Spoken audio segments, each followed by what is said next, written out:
c'est magnifique. Bonjour, on est au bord de l'étang de Canet, au pied du célèbre mont Canigou, et vous l'avez sans doute deviné, dans la région de Perpignan. On est donc dans le Languedoc-Roussillon, mais attention, Languedoc et Roussillon sont deux identités culturelles bien distinctes. Le Roussillon, c'est avant tout une terre catalane, on parle le catalan, et ici on dit qu'on est en Catalogne du Nord, en opposition à la Catalogne du Sud, l'Espagne. Et oui, on n'efface pas 8 siècles d'histoire commune d'un trait de plume. Je vous parle d'histoire parce que vous verrez l'histoire infuse dans tous les domaines ici, et notamment dans la cuisine, qui est très révélatrice de cet attachement au passé, mais qui en même temps s'ancre dans le quotidien et dans l'actualité. On va commencer par visiter cet étrange village avec ses maisons construites par les pêcheurs eux-mêmes, en chaume, enfin en tout cas ça y ressemble. Et je crois d'ailleurs qu'ils sont en train de fabriquer les filets pour la saison de pêche qui ne devrait pas tarder.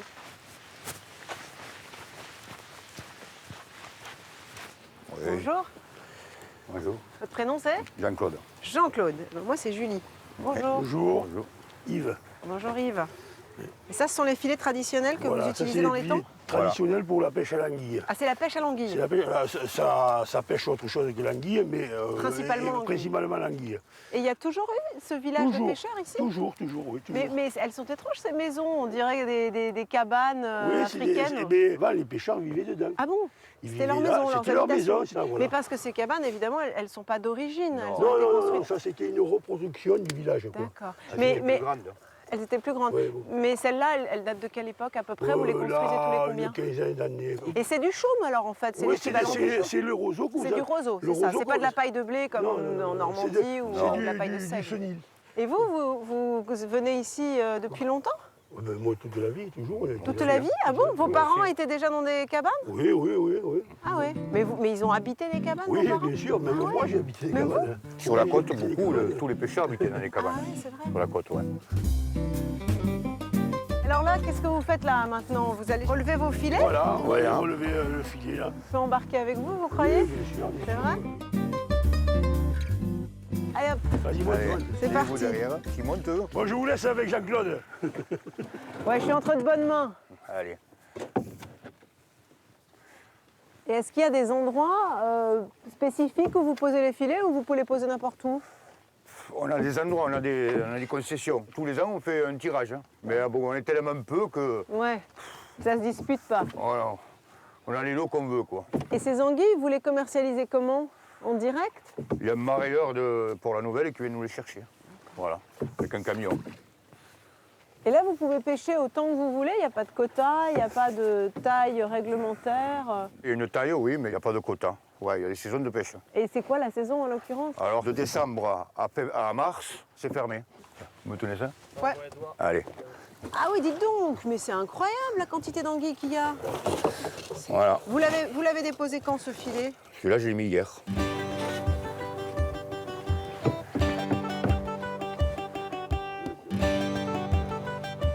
Ah, on en a eu plein. Ouais. Incroyable, ça a été une pêche miraculeuse. Voilà. Et voilà. Et voilà, tu veux que je t'aide à soulever ce truc-là? Allez. Allez, hop là. Attendez, je vous tire un peu à terre. Voilà, attendez, avant de descendre, je tire un peu. T'as vu? Et voilà. On a eu pas mal de petits crabes verts aussi, mais il y en a beaucoup quand même. Hein. Mais Et parce alors que- ces anguilles, vous les cuisinez ici, vous? Oui, Ou, bien sûr. ou vous Et les là, vendez là, uniquement? là, on en a cuisiné, là, Ah justement, ouais. la fameuse bouillinade d'anguille.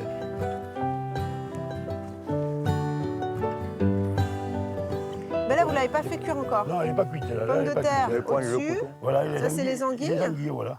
Ail, saindoux, Ail, anguilles saindoux. et patates. Voilà. Ah, Des d'accord. fois, on y met des crabes, bon. Et ça, c'est votre casse-croûte. C'est pas mal, hein, c'est sympa comme casse-croûte. Bon, bah les gars, je vais vous le laisser Allez. cuisiner votre boulinade. Merci, bon, hein. bien Moi, je vais chanté, reprendre le volant, je vais aller vers le village d'Eus. Vous connaissez? Oui, je connais très bien. pas très loin C'est l'un des villages les plus insolites de France. C'est ce qu'on m'a dit. Voilà. Merci pour cette Voilà. initiation Allez. hein, à l'art de vivre Allez. au bord du lac.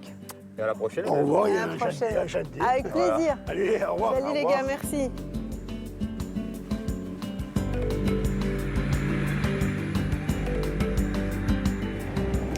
Jeté dans l'eau, je t'ai défilé dans l'eau.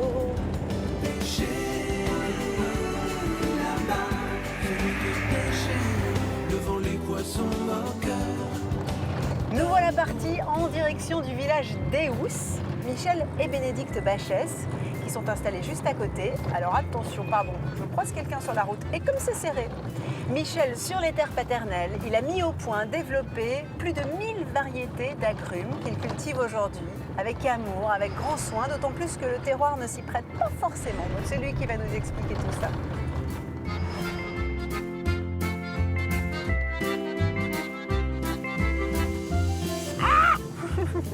C'est pas un village pour Micheline, ni pour moi.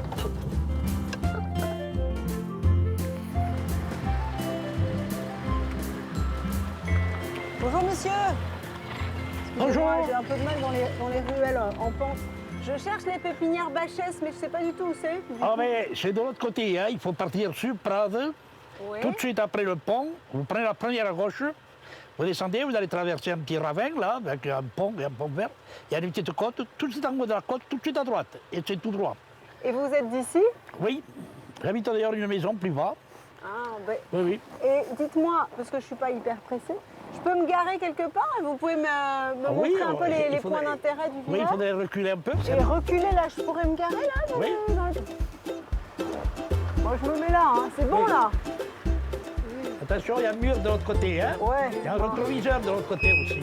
Attendez, parce qu'il faut déjà que je trouve la marche arrière. Ah oui, il faudrait mieux.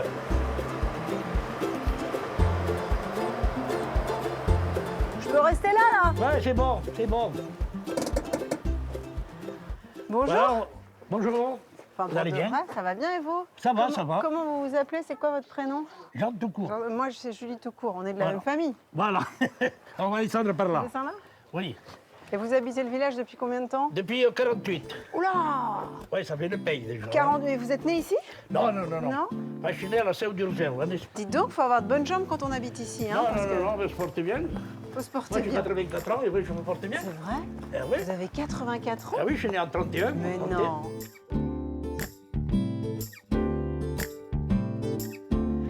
Alors, on descend là, et alors ici, on va voir un four à pain. Ah oui, l'arrondi là. Voilà, oui, arrondi. Alors, c'est pour à pain toujours à l'extérieur. Si on avait mis le four à l'intérieur, ça aurait pris une grande place, de dans, place. dans la maison. Alors, c'est pour ça qu'il avait été à l'extérieur. Oui, ça arrive fréquemment. Alors, vu ça. l'épaisseur des murs et la partie qu'ils mettaient à l'extérieur, ils faisaient le pain tous les 15 jours. C'était des grandes miches qu'ils enveloppaient avec du linge blanc. Et croyez-moi que 15 jours après, le pain était mangeable. C'était pas la même qualité de farine. Oui, non. oui, ils savaient travailler la farine. Et aujourd'hui, est-ce qu'il vit vraiment l'hiver oui. ou c'est essentiellement touristique? Non, non, il est non, très non, habité. non, il y a du monde toute l'année. Il y a L'année. 418 personnes toute l'année. Allez, va. Oh, elle est jolie cette place. Alors là, c'est la place de la République. Donc, c'est là qu'on danse, on fait les fêtes. Ah, il y a encore des fêtes de village? Oui, oui, oui, quand il y a des fêtes pour la Saint-Vincent. Et on va monter à l'église maintenant. D'accord.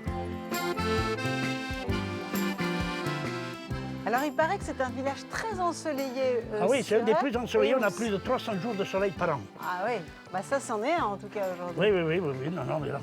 Alors, on arrive à la fameuse église? Voilà, celle-là, c'est la nouvelle église. Donc, elle a été construite au 18e, Ouais. entre 1726 et 1743.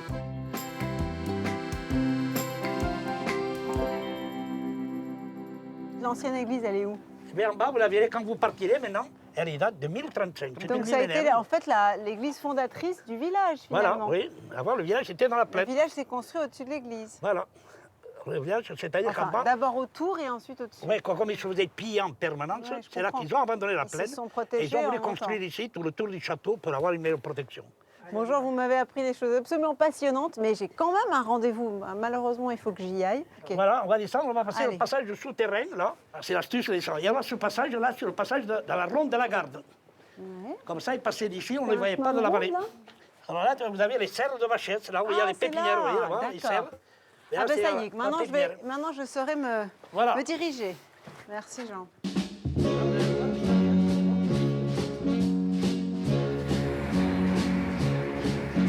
Je quitte Jean, personnage haut en couleur et à l'accent à couper au couteau, qui m'a offert une visite unique et tente de retrouver mon chemin pour aller rejoindre mes amis agrumiculteurs.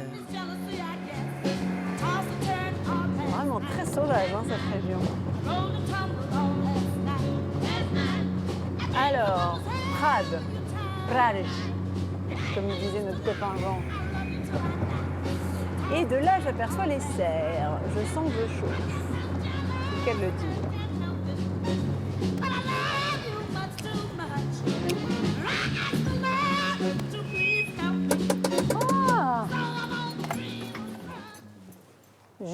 Marie, Salut Bénédicte.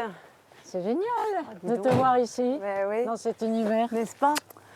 Dans votre paradis, tu veux dire? Eh ben, il paraît, Mais est-ce qu'ici, c'est une région qui est assez propice à la culture des agrumes? Parce qu'il fait froid l'hiver quand même. tu vois. On leur Aujourd'hui, fait des maisons. je reconnais qu'il fait doux. Oui, vous avez On refait leur des fait des maisons. maisons. Oui, c'est vrai que c'est un pays, surtout là, parce qu'on est au pied du Canigou, Ouais. où on est obligé de les mettre sous abri. Et qu'est-ce qui lui a pris alors à ton mari de se piquer d'agrumes comme ça? Eh ben, écoute, c'est la rencontre avec moi, c'est une histoire bon d'amour. C'est toi la femme acide? Ça doit être moi. Ensemble, on a décidé de se concentrer sur ce genre-là, qui est le genre agrumes. Mais alors, à l'intérieur du genre, on a plus de 1000 variétés. Oui, c'est-à-dire que vous avez étendu le genre, en tout cas en France. On est allé voir comment les autres pays où il y a des agrumes, notamment en Asie, comment ils servent de ces agrumes qu'on connaissait de nom, tu vois. Comment ça rentre dans leur cuisine, comment ça rentre dans leur culture, tu vois. Parce que... Ouais, vous vous êtes intéressé à toute la chaîne finalement, depuis la graine jusqu'à la consommation et à la transformation. C'est ça qui est assez rare, parce que pour un pépiniériste, en général, on livre de bons fruits, puis c'est tout. Vous, vous avez voulu savoir comment on pouvait les valoriser en cuisine. Qu'est-ce qu'on peut en faire? Ouais. Et qu'est-ce qu'on peut en faire? Et ça a été du coup la rencontre avec les chefs. Comment la rencontre se fait-elle? C'est-à-dire qu'ils viennent chez vous et puis vous leur ouvrez votre catalogue, ils se baladent comme ça dans les serres, ou est-ce qu'il y a une demande précise? On leur propose de venir ici et de goûter.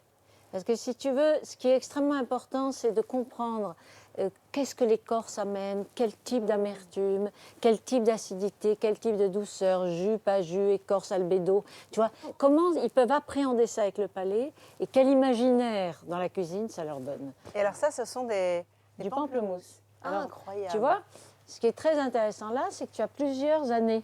Tu vois, ça, c'est ceux de cette année. Hein. C'est la Mais même variété, ça? C'est la même, mais ça, c'est Ah l'an ouais. dernier. Et ils tu se vois, conservent d'une année sur l'autre? oui. Et en fait, ce qui se passe, c'est que quand tu les gardes sur l'arbre, eh bien, tu as quelque chose, quand on l'ouvre, tu as quelque chose où les acides et les sucres ont joué. Et il y a sur certains pamplemousses, quelque chose qui est quasiment cuit, quasiment confit à l'intérieur. Et du coup, Confit c'est un par autre par le soleil, par le et temps. la vie, le Et temps. la vie. Par exemple, ça. Ça, c'est un calamondin, Ah, je pensais calamansi. que c'était kumquat. Eh bien, c'est un hybride de kumquat. Et donc- Naturel. Oui. C'est la forme de la mandarine et Voilà. la taille du kumquat. Voilà. Finalement. Et la peau est sucrée comme Tendre. celle du kumquat. Je peux goûter? Oui, tu peux. Est-ce qu'il est mûr? Moi. Tu me le diras. L'amertume, hein? L'acidité, l'amertume. Acidité. Amertume, pas trop, je trouve. Mais très juteux. Une peau très fine. Mais encore plus fine que sur le kumquat. Absolument, elle est très très très fine. J'adore, moi. On dirait c'est un bonbon. Notamment en Chine. On a un chef d'ici qui s'appelle Gilles Bascou. Ouais.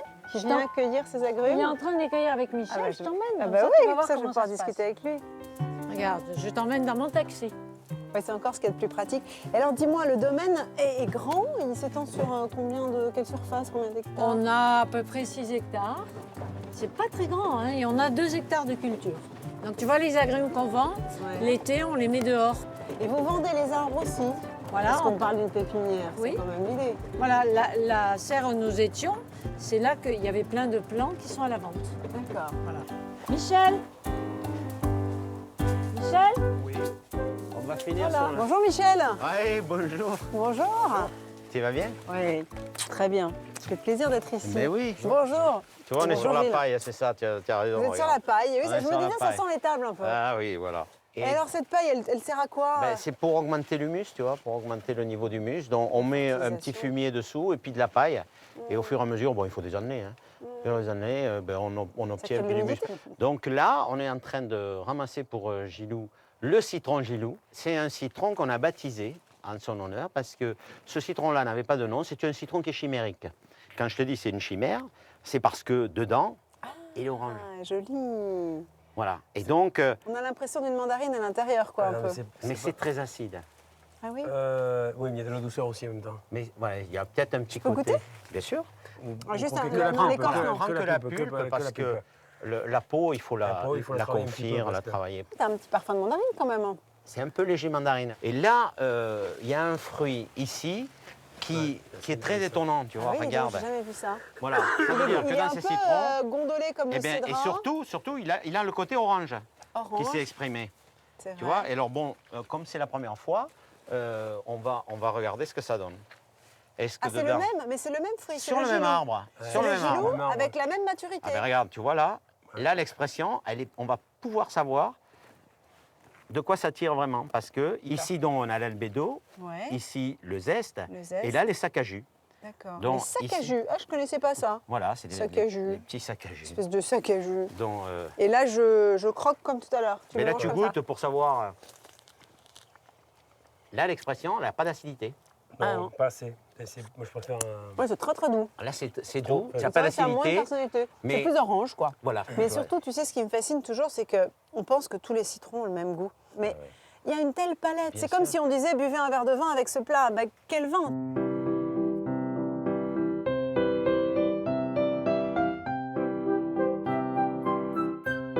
Donc là, tu vas aller chez Irène, ma Ouais. copine qui est à Argelès, Ouais. et elle va Ah te oui, faire. oui, oui, c'est ta copine? Oui, c'est Ah, ma je savais copine. pas. Oui, je vais faire Et une elle- pintade là-bas. Elle va faire une pintade. Ouais. Et alors, une pintade avec le punsem, ça c'est formidable. C'est un très gros fruit. Ah oui, en effet. On dirait Voilà. un peu des pomelos. Regarde ces grappes-là. Ouais. Ah, il est étonnant parce qu'on va en couper Mais un, il tu donne, vas voir. il donne du jus quand même. C'est pas comme un cédra. Eh bien, c'est un hybride de cédra Ah et de ouais, pamplemousse. d'accord. J'aime bien Non, ta mais- petite besace. Alors, celle-là, c'est une besace pour les filles, tu vois. Parce Ah que bon regarde, elle est vraiment. Ah elle oui, tient ah oui, chaud, dis donc. Elle est Elle tient luxe. chaud, elle est Ah oui, formidable. elle est renforcée et tout. Ouais, ouais. Bon bah voilà. Ça va bien Bah Allez, ouais. Vas-y. J'ai mon petit sac à ventre. Chercher tes sacs à ventre.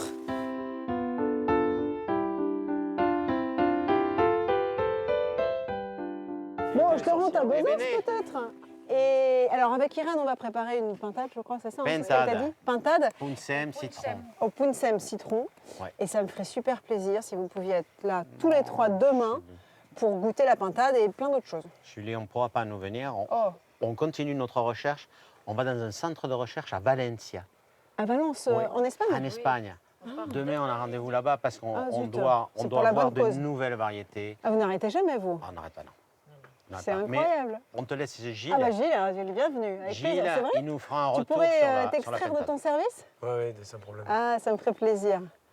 Tu leur raconteras la pintade Voilà, alors. tu nous diras la pintade. Bon, c'est rendez-vous à Saint-Nazaire, mais Saint-Nazaire en Roussillon, on part en Loire-Atlantique. Hein. Salut les amis, merci. Salut, à demain. Ciao, ciao.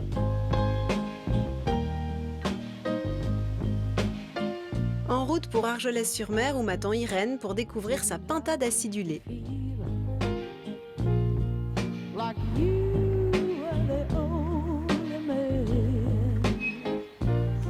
Bonjour Irène. Bonjour Julie. Moi j'apporte un citron de chez Michel, mais j'ai l'impression que vous avez ce qu'il faut. J'ai ce Bonjour. qu'il faut. C'est vrai? J'ai ce Mais qu'il est-ce que faut, ce sont les mais, mêmes? celui-là, je crois qu'il a pris un petit peu de bon air de. Eh oui, chez lui tout pousse plus vite. Hein. Alors celui-ci, j'ai appris qu'il s'appelait le punsem. Oui. C'est la même variété ou pas? Non. C'est un peu différent. Alors on en prend quoi? On en prend deux? On va en prendre deux. On a ce qu'il faut. Alors on chausse le tablier, c'est ça, ils sont jolis, plein de couleurs. Ah, Donc elle est magnifique cette planche. C'était la planche de la grand-mère de mon mari. Ah oui, carrément. Qui cuisinait beaucoup. Ah, vous êtes amateur de tradition alors, aussi bien dans les objets Je que dans pense les que c'est recettes. important de transmettre les traditions. Bien sûr. Alors la mère de votre mari cuisinait beaucoup et vous de votre côté? Ça cuisinait aussi dans votre Ça famille? cuisinait Ouais. aussi, mais une cuisine différente puisque moi je suis plutôt originaire de la Catalogne Sud. Ah, de l'Espagne, c'est oui, ça? Oui. Ouais. La fameuse Catalogne. Quand on vient ici et qu'on n'est pas Catalogne catalan, Sud et on a du Catalogne mal à Nord, comprendre. voilà. D'accord. Et donc C'est vous, la Catalogne. Ça, j'ai bien compris. Ça, on me l'avait bien fait comprendre déjà lors de mon premier voyage. Alors, racontez-moi. La pintade, comme on va la faire aujourd'hui, se faisait depuis le Moyen-Âge. Mais de toute façon, j'ai l'impression que toute la cuisine catalane, du sud ou du nord, est très, très imprégnée d'une influence très lointaine, et notamment moyenâgeuse, non? Oui, Médiévale. absolument. On l'a fait doré, j'imagine, c'est ça, Alors, dans la on cocotte? l'a fait dorer. Alors, on met un peu d'huile d'olive? Oui. C'est une recette qui est arrivée comment dans la famille? Moi, je l'ai toujours vu faire à la grand-mère de mon mari. Donc, comme j'ai envie de faire plaisir à mon mari, je fais les recettes de sa grand-mère. Les recettes de son enfance. Et alors, qu'est-ce qu'il vous dit? Est-ce que c'est aussi bon que la grand-mère? Ah, il est très bon public. Ah, c'est mignon. Moi, je sèle toujours avant. Pour que ça pénètre bien la peau. Je vais les mettre. Alors là, vous faites quoi, vous? J'émince un oignon pour le faire revenir après. Par contre, ce qu'il faudra, c'est couper les citrons. Bon, je les coupe Il faut comment? couper des rondelles, pas trop fines, non. Alors, les citrons. Alors évidemment, chez soi, quand on n'a pas un citronnier, ce qui est le cas d'une bonne partie des Français, dans son jardin, on achète des citrons non traités. Hein. Il faut acheter des citrons non traités parce que bon, on va bons quand même citrons. consommer le zeste. Et oui, bien sûr. Ah, sur la fin, c'est moins facile. On va débarrasser la pintade. Je fais blanchir les citrons Et alors pourquoi? Pour enlever de pour l'amertume? enlever l'amertume. D'accord.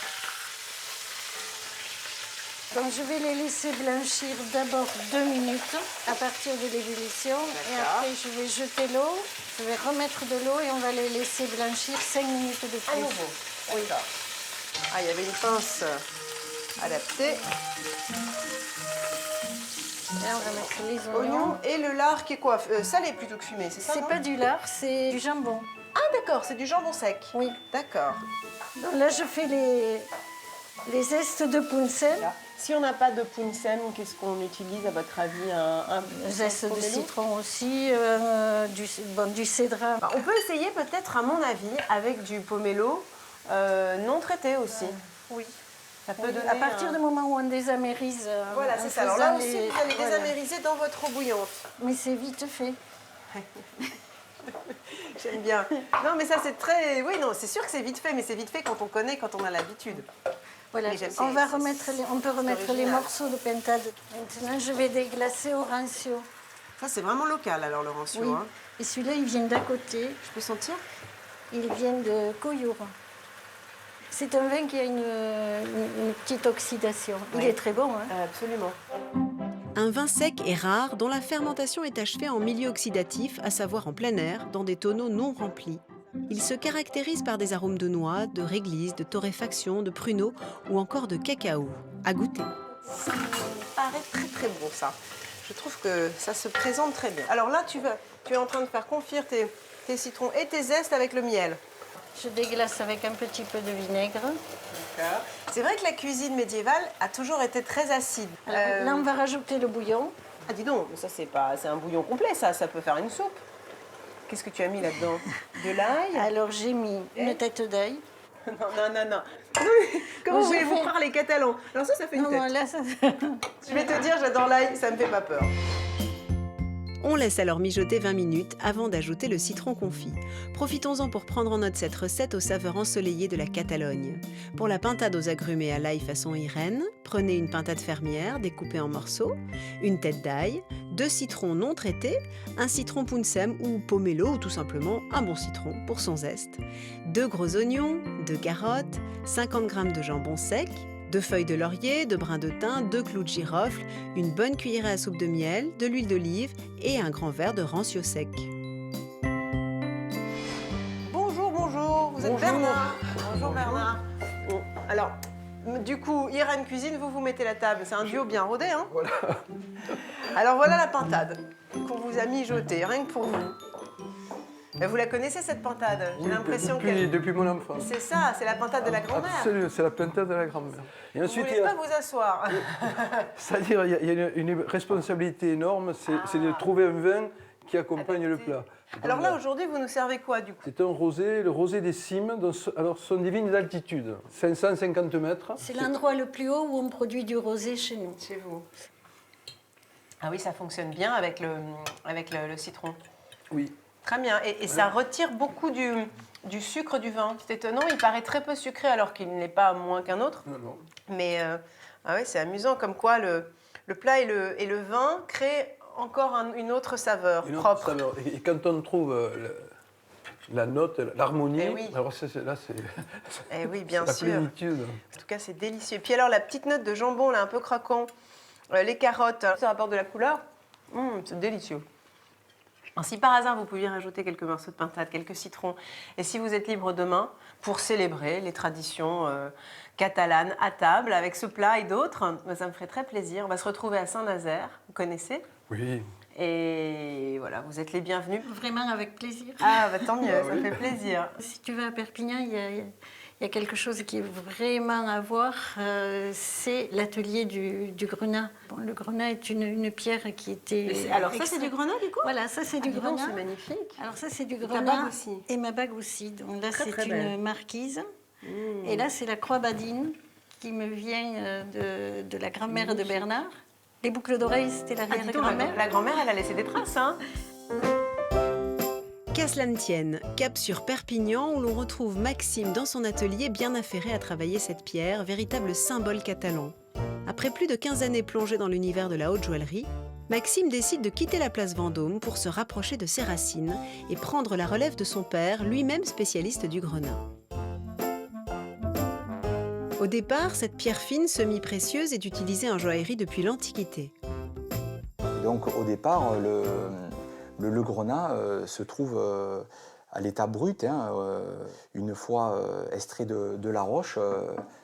Ce sont des grenats bruts, du ton brun rouge au rouge violacé. Voilà.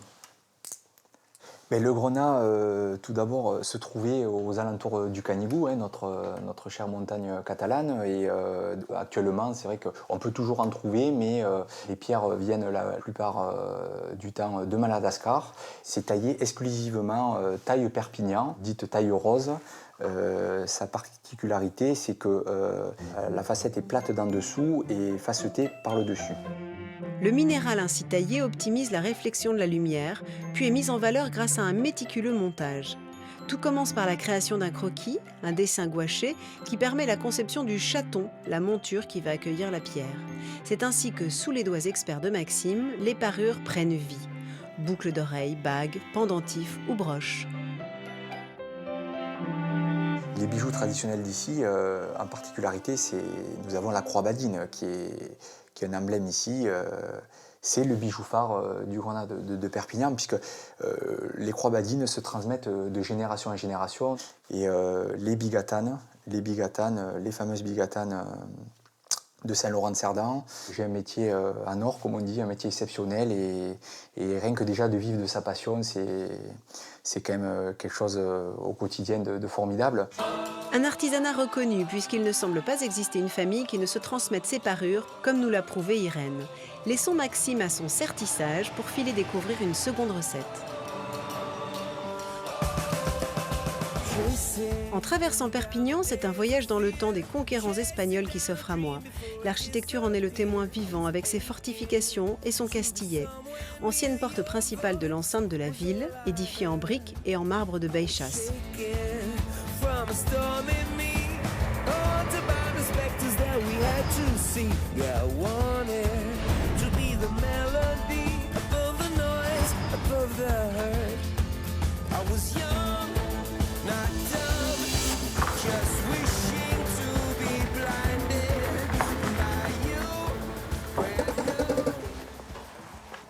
Et nous voilà à Espira de Lagli, qui est à peu près à 30 km des Housses. Et ici, on va fabriquer, grâce à Thérèse, qui en connaît tous les secrets, des bugnettes, des beignets. Quelque chose me dit qu'on ne doit pas être très loin des bugnes lyonnaises ou des merveilles, comme on les appelle dans le sud-ouest. Enfin, dans tous les cas, des beignets de Pâques. Bonjour Thérèse. Bonjour. Je vous voyais à peine. Il y a un tel soleil à l'extérieur. Ça fait plaisir. Oh bah dis donc, vous avez déjà tout mis en place. Vous avez les produits pour travailler. Il paraît que c'est une recette qui remonte très très loin au Moyen-Âge. Oui, c'est la recette qui a toujours existé. Vous allez voir de nos spécialistes qui vont arriver tout à l'heure. Pourquoi? Parce que... Parce qu'on a fait des quantités de bugnettes. Parce que vous êtes plusieurs à le faire, c'est ça? On a été jusqu'à 24. Ah oui. Mais là, vous allez avoir du monde qui va venir? Oui. Ah, c'est sympa ça. Mais les meilleurs. Les meilleurs. Ah, il y a les bugnetteuses. C'est Voilà, l'équipe des bugnetteuses. voilà. Il y a les basketteuses et les bugnetteuses. Voilà. Vous voulez qu'on s'y mette avant les copines si ou on les vous attend? voulez. On Non, va y aller. on commence Allez. à faire la pâte. On y va. Mais alors moi, je vais peut-être mettre un tablier comme vous, non? Mais oui. Tenez, je crois qu'il y en a un là. Merci. Et vous êtes arrivé d'en faire jusqu'à combien en une seule fois? 600. Non. 600 dans une journée. Mais vous étiez combien à travailler là-dessus? 20. Oh, c'est joyeux en même temps. Oui. Et dites-moi, pour la confection des bugnettes, les clés à molette, elles sont indispensables ou c'est Non, facultatif? absolument pas. Parce que là, il y a un sacré attirail. Hein. Parce que c'est le garage avec les outils de mon mari. Et quand vous faites les bugnettes, j'imagine, hein, comme vous êtes très nombreuses, vous venez dans le garage plutôt que la cuisine qui est trop étroite. Voilà. Ça y voilà. est. Alors, on va commencer par casser les œufs. On les mixe pour que le blanc ne fasse pas bloc. De paquet, d'accord, je comprends. À part que les poules pondent. Et oui. Donc, tout le monde se trouve avec des œufs à discrétion. C'est vrai qu'autrefois, on avait des œufs en saison. Aujourd'hui, on a oublié ça, mais autrefois, il y avait la...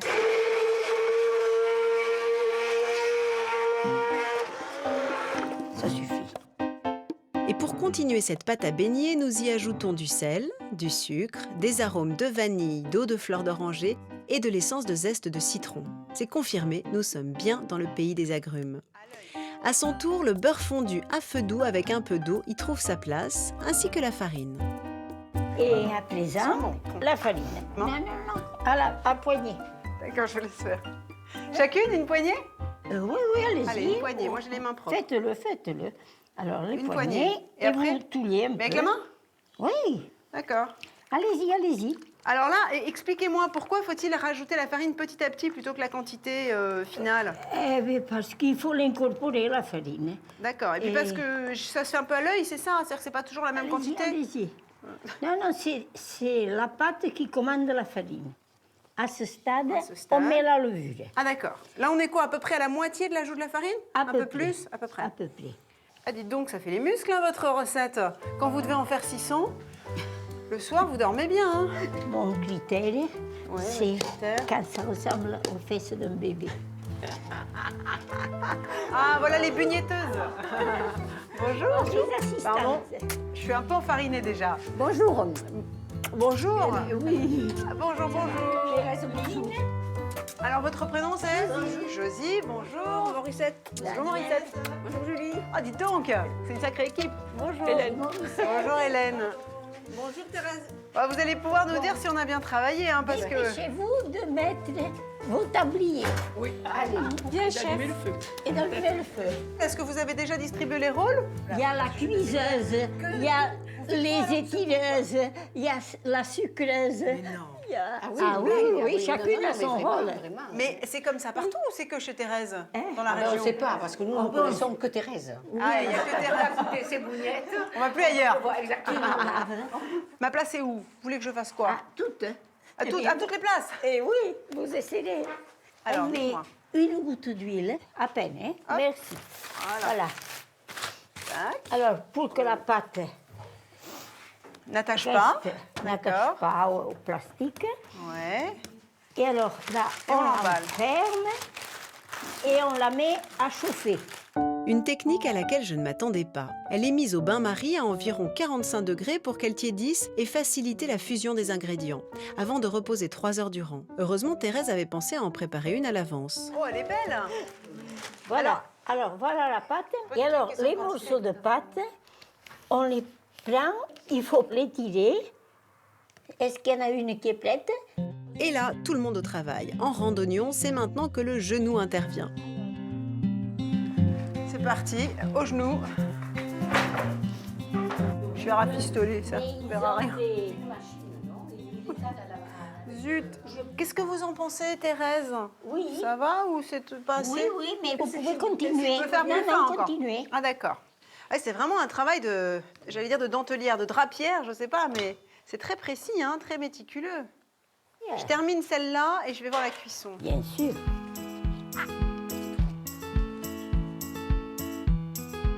Alors, vous voyez les cloques qui se forment? D'accord. Et dites-moi, vous mettez de l'huile, une huile précise ou c'est de l'huile tournesol? arachide. Ah, arachide, pas tournesol. Ah non, surtout Oh, pas. surtout pas, malheureuse. Oh, alors là, vous les sucrez. Eh oui, on les sucre. Mais là, il faut pas les manger tout de suite, là? Vous pouvez goûter. Ah, c'est très très bon. Parce qu'elles sont croquantes, mais quand même moelleuses. C'est-à-dire que la cuisson est parfaite. En discutant, j'ai pas fait attention, vous les laissez cuire quoi, 30 secondes? On va compter.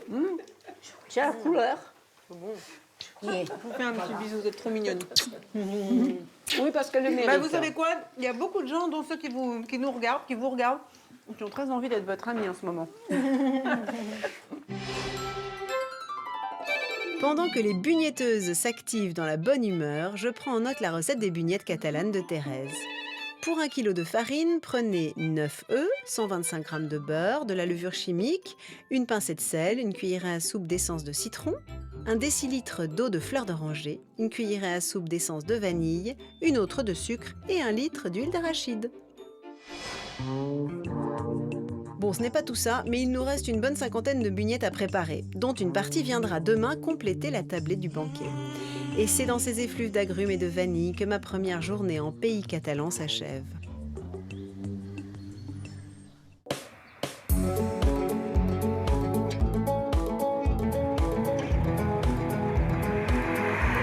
À présent, je vais vous conter une histoire, ou plutôt c'est Annie qui va nous la conter, qui est une ancienne employée de cette entreprise qui est complètement intégrée dans la culture et dans le patrimoine local, puisqu'il s'agit du bir. Le bir, c'est un apéritif que tout le monde connaît, qui a été inventé dans les années 1860. Ce sont 2 frères qui avaient mis au point cette fameuse recette. Au départ, c'était un vin médicinal qui était même vendu dans les pharmacies et qui était un mélange de vin du Roussillon, de plantes et d'écorce de quinquina qui avait des propriétés reconstituantes, paraît-il. Et de là est partie toute une tradition et je laisse Annie prendre la suite. C'est à Thuir, petite commune à l'ouest de Perpignan, que l'on retrouve Annie, accompagnée de Nicole, toutes deux marquées par l'histoire hors norme de cette saga familiale qui a frappé le XXe siècle de son empreinte économique et publicitaire. L'infrastructure déchets en est d'ailleurs le parfait témoin, alors que dès 1892, l'usine fut reliée au réseau ferroviaire et possédait sa propre gare, en partie réalisée par Gustave Eiffel. Il s'agit encore aujourd'hui de la plus grande cave en chêne du monde, une sorte de cathédrale regroupant 73 foudres et une cuve exceptionnelle d'1 200 000 litres, qui permit dans les années 30 à la famille Violet de détenir à eux seuls 50% du marché des apéritifs. Ils exportaient dans le monde entier. Ils exportaient en Amérique du Sud, en Amérique du Nord, en Asie, en Afrique, voilà, dans le monde entier. Et donc je suis rentrée là, j'avais 20 ans. Et en 1971, j'étais très fière, d'autant plus que j'étais la première de la famille. Donc comme je savais qu'on pour rentrer ici, c'était souvent de père en fils. Et voilà, puis au laboratoire, évidemment, je suis rentrée avec les méthodes traditionnelles d'analyse de vin. Au début, on avait des gros cahiers noirs où on écrivait tout à la main. Et on soumettait les analyses déjà au chef du labo et puis au maître de chai. Parce que le bir, le souci aussi, c'était qu'il fallait qu'il y ait toujours le même goût. Des fois, il y avait le côté cacao, le côté orange qui ressortait, ou café. Enfin, moi, j'aimais bien ce côté de bir qui n'était pas toujours vraiment pareil. Une recette tenue secrète, même auprès des employés, un dosage que seul le maître de chai maîtrisait. Un précieux breuvage constitué de multiples aromates, 4 sortes de quinquina, du café torréfié sur place, des écorces d'orange amère, des fèves de cacao, de la cannelle. Tout était broyé puis mis à macérer dans un vin de base, le plus souvent importé d'Espagne. Une fois ce mélange réalisé, il passait de cuve en cuve pour le faire maturer et exprimer au mieux ce goût si spécifique à l'aide d'un très novateur et astucieux système.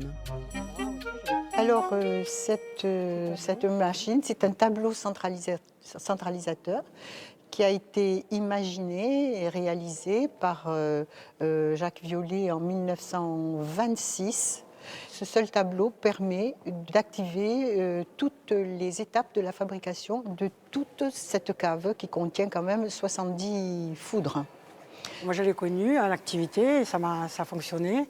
Il y avait des tuyaux, évidemment, qui passaient dessous. Et donc, il faisait les mélanges suivant le travail qu'on lui donnait à faire.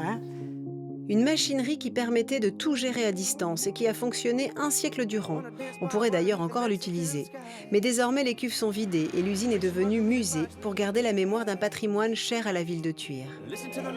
Il est déjà temps de reprendre la route, direction Saint-Nazaire, où va se tenir notre banquet.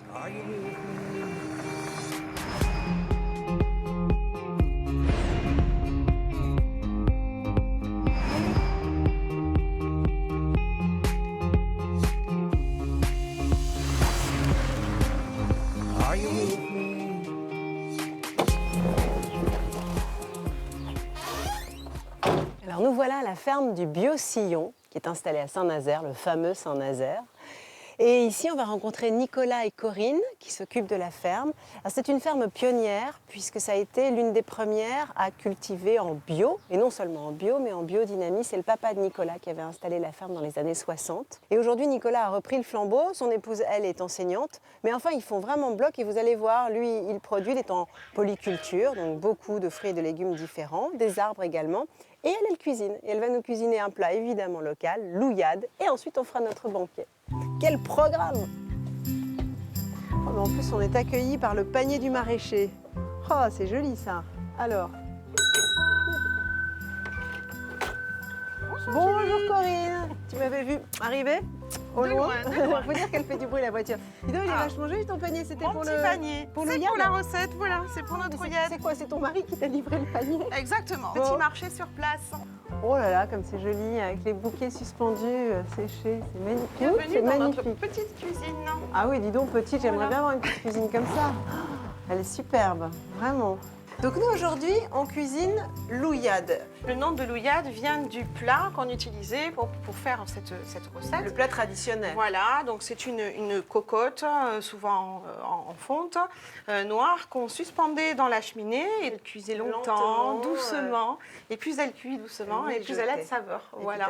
Chaque famille a ses petites manies, ses petites particularités. Tu vas me montrer comment tu fais. Donc la base, c'est quand même le cochon. Hein. Donc là, on a un pied, on peut mettre aussi une oreille, une queue. Donc ça, chacun fait comme il l'entend. Ça, c'est de la poitrine. Donc ça, c'est de la poitrine fraîche, qui n'est pas salée. On a le garou, en catalan, c'est le jarret. Et donc, principalement, on met un jarret, souvent, on met un jarret arrière. Bon, là, j'ai mis un petit jarret. C'est un jarret séché, salé. C'est un jarret séché et salé qui va donner le petit goût de rance qui est très particulier, très spécifique. Et très apprécié des Catalans, Voilà. ça j'ai bien compris. Le sagy, le fameux voilà, larance qu'on trouve quasiment dans tous les plats. Et donc les boudins noirs, bien sûr, que l'on mettra en dernier dans notre recette. Et chez nous, on les fait, comme on dit, crever dans l'ouillade une fois qu'elle est prête, un petit quart d'heure avant. Ils éclatent un petit peu, c'est ça? Ils éclatent et ça se répand. Ah, c'est ce qu'il voilà, faut. c'est la petite cerise sur le gâteau. Pour une fois, c'est plutôt positif. Alors, on va commencer. Là, vous avez déjà fait tremper des haricots et des pois chiches. Voilà. Alors, donc à partir de là, on fait va quoi? les rincer. On les rince. On coupe comme ça, voilà Ça l'eau. marche comme ça. Ça marche, c'est vrai que ça marche. Donc là, on va aller mettre ça dans notre cocotte. Dans notre marmite. Alors là, tu n'utilises pas l'ouille traditionnelle. Donc là, je n'utilise pas l'ouille traditionnelle parce que la mienne est sacrément vieille, elle a quelques années. Et donc, elle commence à être un peu fatiguée. Et puis, il faut vivre avec son temps. Voilà. Donc, même si on s'inspire des traditions. On vit de ça. Et on rajoute quoi? Ensuite, on va rajouter la viande au fond. On commence par les morceaux les plus gros et les plus lourds. Hop, je vais mettre ça là. Alors, les morceaux les plus gros. Voilà. Ah oui, donc je mets déjà, on met le garou sec au fond. Comment tu dis? Le garou. Le garou sec. Oui. Hop, la pâte. Voilà, parfait. Voilà. Et maintenant, on va éplucher nos légumes en commençant par les plus durs, donc en commençant par les carottes. Les carottes, les navets ainsi que les pommes de terre sont coupées en dés et viennent recouvrir la viande. Nous remplissons aux 3/4 avec de l'eau et mettons à chauffer pendant 35 minutes. Les autres légumes de saison, dont le temps de cuisson est plus court, seront ajoutés par la suite. Des poireaux, un chou qui aura pris une gelée pour un goût encore plus corsé, et le tout cuira de nouveau 30 minutes. Eh bien, écoute, tu sais quoi? Moi, je vais noter tout ça sur mon petit carnet. Parce que malgré tout, il y a quand même pas mal de produits. Il ne faut pas que j'en oublie. Pour mijoter une oyada ou ouillade, comme Corinne, mettez la main sur un jarret arrière frais, un jarret arrière sec avec son os, un talon de vieux jambon sec très affiné, 8 tranches de ventrèche fraîches de 1 cm d'épaisseur environ que l'on fera revenir dans de l'huile d'olive, 5 boudins ajoutés 20 minutes avant la fin et percés avec une fourchette, 100 g de pois chiches, 150 g de haricots secs, 7 carottes, autant de navets et de pommes de terre, 2 poireaux, un petit chou frisé et au moment du service, des anchois marinés. On va commencer à mettre la table parce que j'ai l'impression qu'ils vont pas tarder à arriver. Hein. Ah oui, là, il faut qu'on soit prêt. Hop. C'est Gilles, le chef rencontré chez mes amis agrumiculteurs, qui est le premier à arriver. Je vais ouvrir. Comment ça arriver? On va avoir la poignée. Salut Gilles, comment ça va? Oh bah dis donc, qu'est-ce qui t'est arrivé? T'as fait la fête ou quoi? On m'a coupé la voix. Ah oui, c'est dans les serres, t'as attrapé froid? Peut-être, je sais pas. Je m'appelle Michel. Ah ben c'est pour ça que t'avais pas le bonnet. Je te présente Corinne qui nous accueille dans sa maison. Enchantée, bienvenue chez nous. Il réquisitionne immédiatement la cuisine pour nous préparer une petite entrée, des filets de rouget assortis d'une déclinaison d'agrumes. Irène, qui nous a mitonné la pintade aux agrumes accompagnée de son époux et de Maxime le joaillier, arrive à leur tour. Ils sont accueillis par Nicolas, le maître des lieux, qui a dressé une superbe tablée avec une nappe aux couleurs du drapeau catalan, sang et or.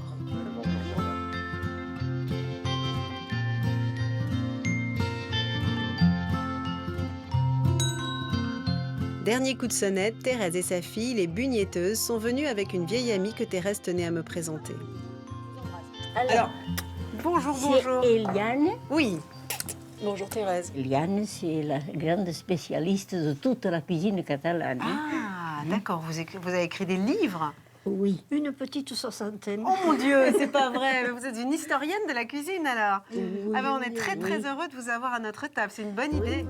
Entrez, entrez, vous arrivez au bon moment, on est en plein apéritif d'ailleurs. Tiens, viens, je vous en prie, allez-y. Et on trinque? On trinque. Oui, on va Allez, Bienvenue à tous. merci de votre Et merci pour ces belles rencontres. Merci. Alors, qu'est-ce que tu nous as tapenade? Il y a beaucoup d'oliviers dans la région? En 1848, nous étions le premier département producteur de France d'huile d'olive. Incroyable, Il y devant avait le des Var, oliviers le partout. Vaucluse. Il en reste quelques-uns. Quelques-uns. Donc, ils ont été abîmés par le gel de 1956. Ah oui. À ce moment-là, la culture du pêcher explosait. Donc, c'était beaucoup plus rentable de planter des pêchers que de relancer l'oléiculture. Allez, on passe à table. Bonne idée, nous allons faire honneur aux saveurs catalanes et justement notre chef a œuvré en cuisine. Et merci Gilles, alors tu vas quand même nous dire ce que tu nous as mijoté dans ton coin, à l'air de rien, pendant qu'on se tapait un apéro. C'est les agrumes qu'on a vus au mas. Il y en a du confit, du cru. Ah oui, c'est une déclinaison. Il y a un tout petit peu de kumquat. Ouais. Et des rougets. Voilà. Et Gilles, honnêtement, sublime ton plat. Alors là, magnifique parce que d'arômes, de saveurs, de texture, de température, très très chouette. Le savoir en bouche, c'est vrai que c'est Oh, magnifique.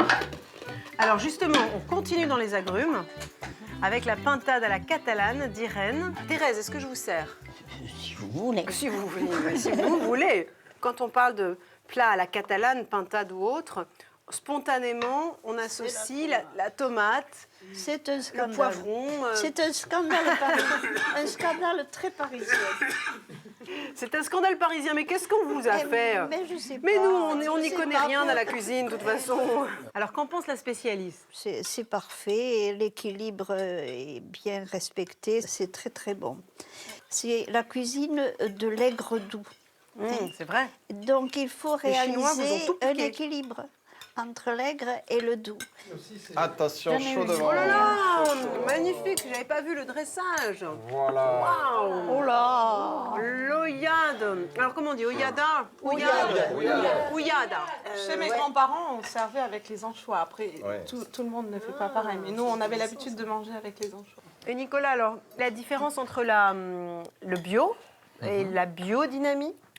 Alors, il faut savoir que c'est la biodynamie qui a initié le bio. Ah oui, L'idée de la certaine biodynamie, logique, c'est de recréer un organisme agricole qui Vertueux, s'autosuffise, enfin, oui, pas qui vive en autarcie, mais en autonomie. Oui, où on Ça a veut besoin dire, voilà. du moins possible d'intrants Voilà, extérieurs. d'intrants finalement. extérieurs. Qui fait qu'on travaille beaucoup avec des poudres de roche, des extraits de plantes, des macérations de plantes, du fumier de différents animaux compostés, mûris pendant 6 mois, dans lequel on va incorporer des plantes aussi qui ont tout leur rôle, du pissenlit, de l'ortie, de la camomille. Toi, tu es de la marié à un clémentine. druide. C'est ça. C'est un peu ça. Ah, c'est sublime. Hein. Est-ce qu'on sent un petit peu ce goût de rance? Ah oui, on sent le jambon. Regarde. Une nouillade qui n'a pas cette petite odeur de rance. C'est indispensable. Voilà, c'est un bouillon, ce n'est plus- pas une ce nouillade. n'est plus de nouillade. Voilà. C'est délicieux, c'est vraiment très très fin. Bien sûr. Alors voilà les bugnettes de Thérèse. Bravo. Voilà les bugnettes de Thérèse. Et je peux vous dire que chez Thérèse, ça tourne. Hein. Servez-vous, je vous en prie, dans la belle corbeille. Ah, je te laisse faire. Et ce qui est sympathique surtout, c'est que Moi, j'ai retrouvé cette ambiance que je connais dans les pays méditerranéens, au Moyen-Orient, où les femmes se réunissent pour cuisiner dans la joie, dans la gaieté, dans les rires, ce que nous, on ne connaît plus aujourd'hui. On attend le jour pour se réunir et on a plaisir voilà. à se réunir. Bon, bah avec Micheline, il va falloir qu'on se rentre, hein. Et à regret, parce que je commence à m'attacher à ce pays catalan, qui est bien au-delà du folklore, de la danse de la sardane, avec des espadrilles, dont l'identité est tellement palpable, qui s'attache à ses racines, qui sait les valoriser, qui sait les préserver, les transmettre, et donner envie, j'espère, à ceux qui ne sont pas de ce pays de venir le visiter, le rencontrer, l'aimer, et peut-être de faire les recettes à la maison. Essayez la bougnette au genou, hein. On n'est pas à l'abri d'une bonne surprise, on peut réussir. Salut.